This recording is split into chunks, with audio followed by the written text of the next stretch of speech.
Hello, everyone. Thank you again for joining us on the Startup Societies Foundation podcast. Today, we're joined by Robert W. Monster, CEO of DigitalTown. Robert, how are you doing today? Joe, good to be with you. All great. Fantastic. Well, Robert, I first heard about you because you give this excellent TED Talk. And I just want to go over some of the observations and questions that I had during your talk. So one of your biggest points is you feel like the global governing system has left out a lot of people on the lowest scale of the economic ladder, that there's been this great divergence as a consequence of plutocracy. And you think that one of the biggest elements in solving that is the idea of individual sovereignty. Can you unpack what you mean and what the impact of individual sovereignty has on the global political and economic system?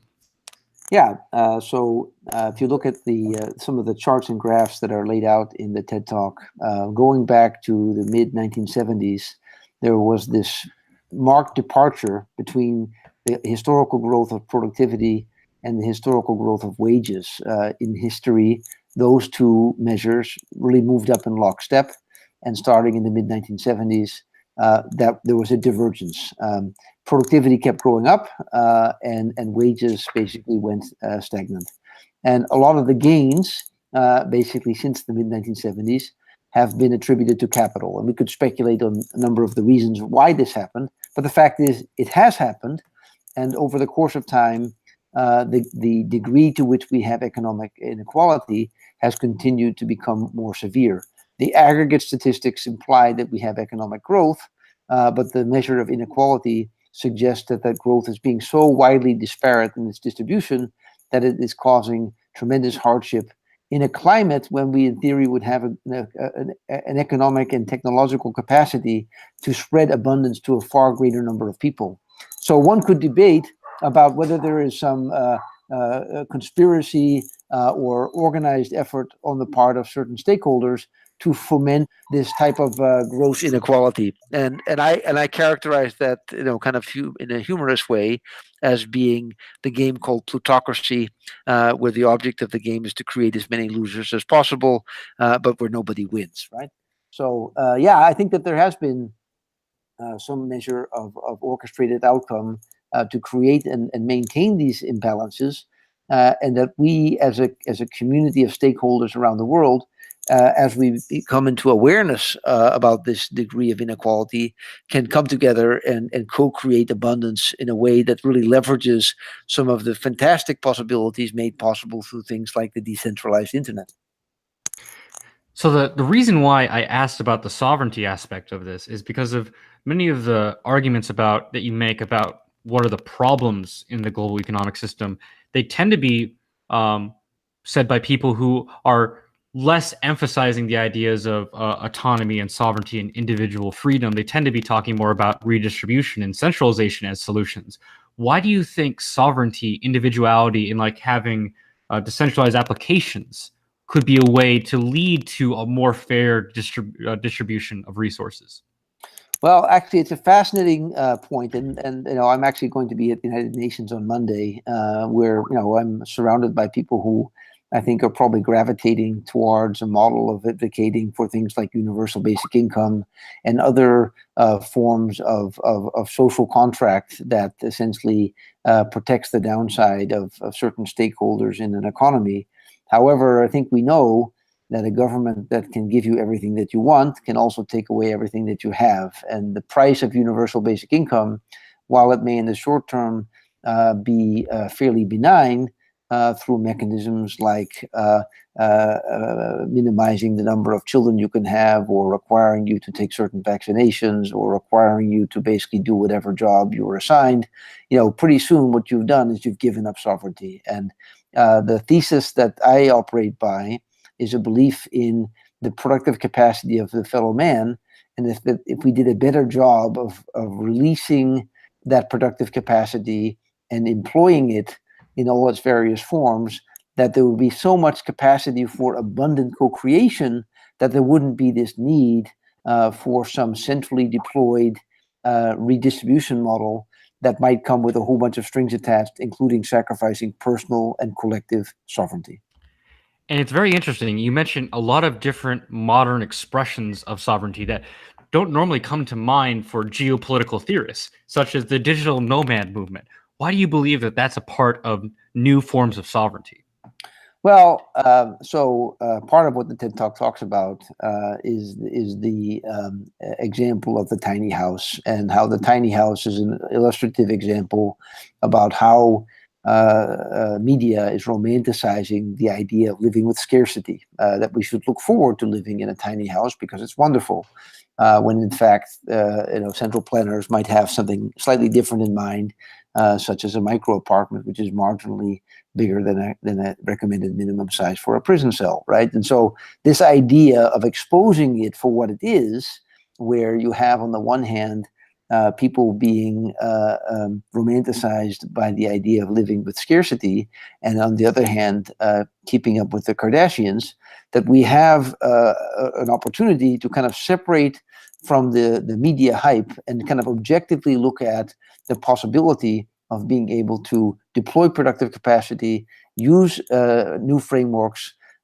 like smart cities, like blockchain, like sharing economy designed properly, platform cooperativism as an economic model, and use some of these capabilities in a transparent way that cuts out the extraction economy that has methodically leveraged its superior access to capital to create winner-take-all economic models.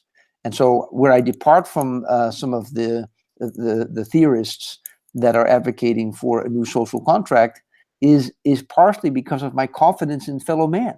That fellow man, given the opportunity to play on a level playing field, would be able to co-create a level of abundance that we would basically become philanthropic. We would no longer have a need to basically get mine and for you not to get yours, because we have enough. And in history, that was actually the model. In fact, if you go all the way back to the time of even sharecropping and slavery, there was a certain amount of kind of social contract that was implied there. Now we have in many jurisdictions not even a functioning social contract. And so we've actually gone away from a model where the church was the backstop. We handed it to the state. The state is increasingly depleted. And now we are basically every man for himself. We've returned to the jungle. I think we can do better. We have the technology, but we need to create a framework that provides a more level playing field. And that's really what DigitalTown as a movement is about. So could you explain a little bit for our viewers what exactly DigitalTown is? Because it includes a lot of different elements that work towards the same goal. Right. So DigitalTown is built on an idea that says that every city can be a cloud-based smart city. Every citizen gets a smart wallet that is tied to a self-sovereign digital identity. Every merchant can get a free storefront across retail, services, dining, lodging, and soon property and mobility. And then every merchant and every citizen and every government can now transact peer-to-peer, peer-to-merchant, and peer-to-government without highly onerous extraction fees associated with serving as a market maker. Each city, in effect, becomes its own digital ecosystem where people search, connect, share, and buy local as they co-create quality of life, branded through city platforms like Austin.city, San Diego.city, My.Miami, My.London, and that platform actually can be owned by the collective through a mechanism of a blockchain-based city share. We basically have tokenized every city, town, and village in the world, of which there are nominally 3.7 million, and created a smart contract that provides city shares that citizens can claim and then can buy and sell peer-to-peer. So that is how we've essentially envisioned a way that we can create essentially a global network or global federation of local cooperatives that are locally owned and capable of being self-governed. Interesting, and I'm very interested in the city share space, or the tokenized city space, because of many people in the startup size movement, including with our work, are researching or pursuing it technologically. So exactly what is the token model? What would it be? Would it be a share of a private city, or would it be a share of the infrastructure? What exactly would the token design look like? Yeah, so the way we've done it, and this is all visible in our white paper as well, visible on the DigitalTown site, is we've essentially created a fixed number of city shares based on the reported population. So in a given city, there are 10 city shares for each known resident of that city. Those city shares can be claimed without fee at digitaltown.com or at the city portal itself, depending upon the city. And if somebody wishes to own more than 10 city shares, which they can claim for free, they have the ability to buy them. As an accredited investor, they can buy them until they're all gone. And once they're all gone, the only way to get them is to buy them from the people who have them. Now, that separates ownership from governance. I want to make it clear that from a governance perspective, it's still one person, one vote.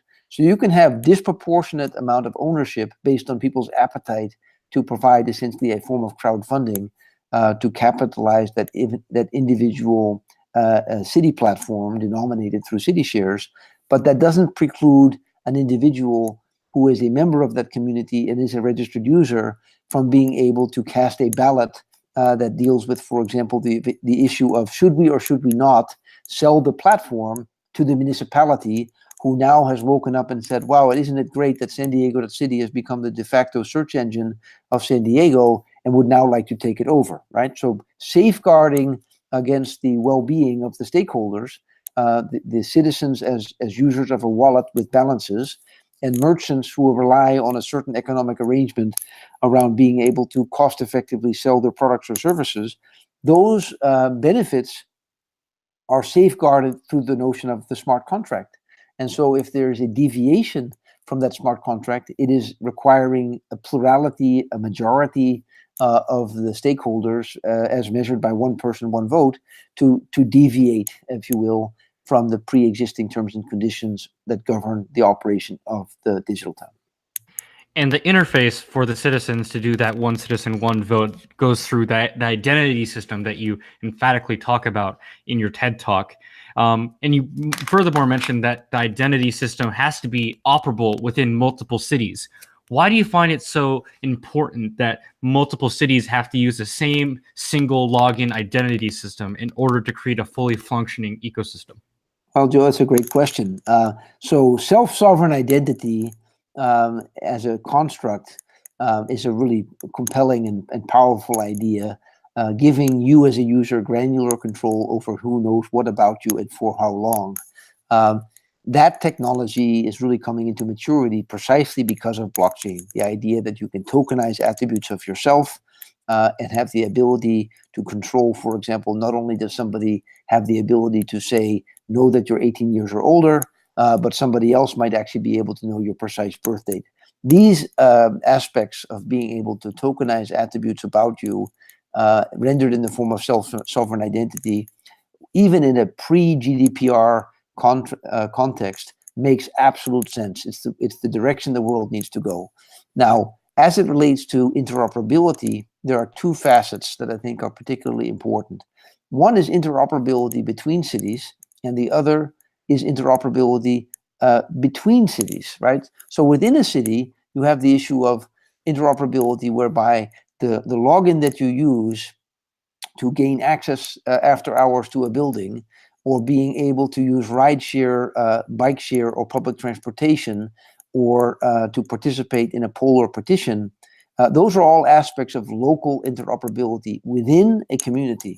However, we as citizens of the world, as we go from place to place, oftentimes run into friction, both from the standpoint of trying to learn how to be able to use a system in a foreign jurisdiction, but also from the standpoint of being able to accrue and extend reputation that we accrue by being desirable citizens in the community where we spend most of our time. So the idea from the standpoint of, say, digital nomads, one of the early audiences that we are actively engaging, imagine being a digital nomad who goes from place to place every 3 or 4 months, or seasonally going to wherever the weather is nice or where the work is good, and you roll into a new town and would like to rent an apartment from a landlord who doesn't know who you are and has no ready ability to validate that you are in fact a credit-worthy person that should be entrusted with keys to an apartment that might be furnished and might have high-end electronics in it. And so from that perspective, the idea that we have not only portable identity, but also portable reputation means that we're achieving interoperability, not just from a functional operational perspective, but we're actually removing friction from transactions that are oftentimes tied to who we know. I'll give you an example. Think about the fact that we all have probably garages full of used gear. We probably at one point contemplated the idea of listing some items on a Craigslist, but because we don't know who's going to show up, we might have a more selective willingness to make those items available. So instead of giving them away or selling them for next to nothing, they might stay in the garage or they might go to the scrap heap. And there's an entire storage industry that is basically built around the model of people storing their stuff permanently, as opposed to getting rid of it and traveling lighter. These are simple examples of where we actually have a ridiculous amount of productive capacity that is not being utilized. Why? Because we actually don't have a ready ability to discern good from evil. Right? We would like to be able to more readily discern that this person who would like to rent a red cocktail dress for the weekend will probably bring it back in good condition, fresh from the dry cleaner. And if we knew that with confidence, I'm sure that there are a lot of women who would happily make their red cocktail dress available for a weekend because they were already photographed on Facebook at least once at another event. So that red cocktail dress is now sitting in a closet and probably going unutilized until it goes out of fashion, and then it goes to a thrift store, right? And so these types of inefficiencies that are creating the need to expend more money in external economies is actually creating drain on the local well-being of the communities where we live and work. And if we can actually utilize some of the ability that we have in the form of structured data and creating habit-forming relationships with local first user experiences, where when we search, we're searching without compromise. We're seeing used and new. We're seeing both inventory from Expedia and Booking, but we're also seeing inventory from peer-to-peer, not through an intermediary like Airbnb, no, but directly from the person who's available to rent it out to you. And the list goes on. The sharing economy was never really designed around the premise that there would be extraction economies taking 25 to 40% or even 50% in the case of Uber for arranging a peer-to-peer transaction. The sharing economy was built around the premise that it would be peer-to-peer and that we would have a relationship peer-to-peer where we would say, the driver who drove me last week who was really good, I would like to have him drive me again. And the ability to transact with that person peer-to-peer, paying that person directly, and having that person's funds be immediately available is a very different circumstance than what we have with certain extraction economy players taking 30, 40, 50% of the gross revenue and then paying out the person who did the work 30 to 60 days after the transaction was completed. That is where we're seeing complete abuse of the sharing economy and digital economy at large, and where I think there's a great need for intervention. And it just so happens that self-sovereign identity and portable reputation are pillars and framework for being able to accomplish something to the casual observer might appear to be utopia. Well, it turns out utopia is actually a lot closer to being within reach than it might have appeared to the casual observer. I love that your essential premise, at least from my perspective, is that you're constantly trying to lower transaction costs with individuals operating on a global way, but in local areas. Whether it's digital nomadism or taking third parties out of transactions, your basic goal is to reduce friction with transactions. In the case of startup societies, what we focus on is the transaction cost of exit, of leaving political systems and going to new ones.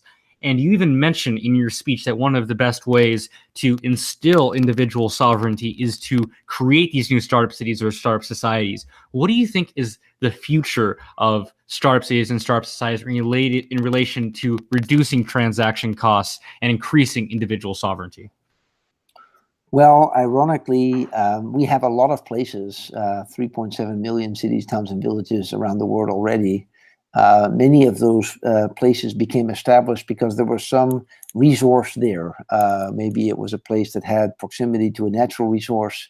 Maybe it was a place that had some unique beauty, historic value, proximity to major arteries for transport, or some natural bounty like rich soil or what have you.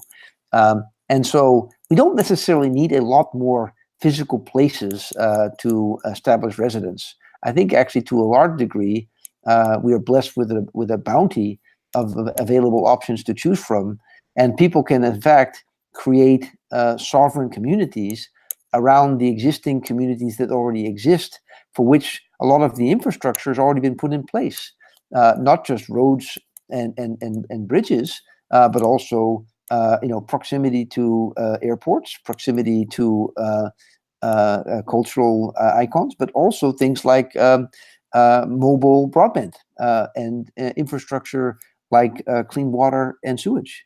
So the idea that we would necessarily resort to a model where people would go and at great expense set up new domiciles in highly remote places where there's no physical infrastructure, and maybe they're even risking life and limb trying to convince some party who lays claim to that space, that might be a bridge too far. We can actually crawl, walk, run, and leverage the vast amount of resource that already exists in the form of failing communities, failing in the sense that they're losing population. Why? Well, simple. The appearance or perception is that the economic opportunity is in the large cities. And so what's happening is the young people are leaving the secondary and tertiary towns, and mom and dad grow up and die. And we can reverse that trend. The technology allows us to. And so we can, in fact, start by repopulating parts of the world that already have some form of abundance, some form of life-enhancing offer that improves quality of life, and we can be highly productive by blooming where we choose to be planted at any given point in time. And of course, we can hop, right? We actually have the ready ability as we move towards a model where more and more things are available to us on demand as a service. The amount of things that we physically need to own probably will go down over time. I'm not rebelling against that notion. I think that we don't really need to have everybody owning a vehicle that gets driven 5% of the time. There are ideas around sharing economy that are extremely compelling, but I think part of what makes the sharing economy actually work for everybody is the idea that says we can take out the extraction economy, we can eliminate the middleman, and if you choose to buy a car or to buy a tractor or a rototiller or whatever it is that you choose to buy, that it should be possible to tokenize that asset and to be able to realize value from that asset, as close to full capacity as possible. And of course, that may mean getting into things like smart pricing and variable pricing, where there are certain assets that are worth more in certain times of the day, in certain seasons and times of the year. That's all kind of things like smart contracts can solve for, in combination with AI being able to optimize what is kind of value maximizing for that given asset. But the point of it is that we would create this model where if you buy the asset, you actually have the ability to monetize that asset and to have the majority of the value that is being generated by monetizing that asset to accrue to the person who owns that asset. If they choose to take that monetization and philanthropically make it available to their fellow man or woman, that is their sovereign choice. But the idea that people should be substantially and heavily taxed because some government agent in some remote jurisdiction knows better how to redeploy that asset, I take issue with that. And I partially take issue with that, again, because of my confidence in my fellow man and woman, that it is possible for us to more efficiently allocate resources, particularly at a local level. One area that is probably having perhaps the greatest potential impact in the very near term is the whole theme of community lending and community capital. The banking system is frankly rigged. The banking system, which in past periods, 10, 20, even 30 years ago, was largely a relationship-based model, has moved towards an algorithmic model. where the algorithm determines whether or not you are creditworthy. And it doesn't matter whether you're honorable. It doesn't matter whether you have a good idea. If you don't check all the boxes, then the banking system can't lend to you. So what are you left with? You're left with predatory lenders whose objective is to loan to own. That is a classic example where communities can do much better. If you know that the person in your community would happily pay 5 to 8% interest for the privilege of being able to open a new organic bakery, and you know that that person is a pretty good baker and is reasonably capable at running a business, that's your sovereign choice now to make a peer-to-peer smart contract mediated through a platform that is going to now provide access to capital to a person whose alternative is to take an hourly job at a big box retail store, right? These are classic examples of how productive capacity is not being realized, where platforms and algorithms in combination with self-sovereign identity and portable reputation that hold you accountable to be good and to be local and to be accountable to your fellow man or woman, that will allow that productive capacity to finally get unleashed. And I think the potential impact of that is almost immeasurable. Excellent. I love it. Using the power of exit not only to create new societies, but to reform our existing ones and use all that untapped potential. Well, Rob, thank you so much for coming on the show. I really appreciate you. And I'll actually be joining you in New York for the Blockchain UN's Impact Summit on Monday. So hopefully we'll talk even further there. Thank you so much. Excited to see you there, Joe, and safe travels to New York this weekend. Of course. You as well. Bye-bye.